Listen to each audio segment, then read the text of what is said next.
এই মুহূর্তে আমাদের শুভ সকাল, গুড মর্নিং, সবাই কেমন আছেন? আমাদের এখন পরোটা ভাজা হচ্ছে। আমাদের শিবদুদা এসছে, পরোটা ভাজছে, সঙ্গ দিচ্ছে অশোকদা ওরফে দাদা বড়দা।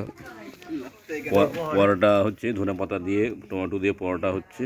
দেখেন দেখেন, হ্যাঁ দেখেন শান্তা পরোটা দেখেন। দাদা দেখেন দেখেন, একটু এদের ক্যামেরার দিকে তাকাবেন। কী করছেন এখন? পরোটা ভাজছেন।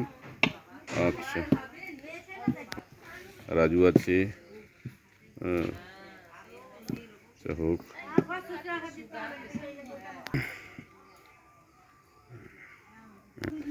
আমাদের বৌদি, বড় বৌদি এসছে। হ্যাঁ, এটা উঠছে না। ছোট বৌদি, বুড়ি দিয়েছে, মা আছে, আর বেন দিদি আছেন, সুধা।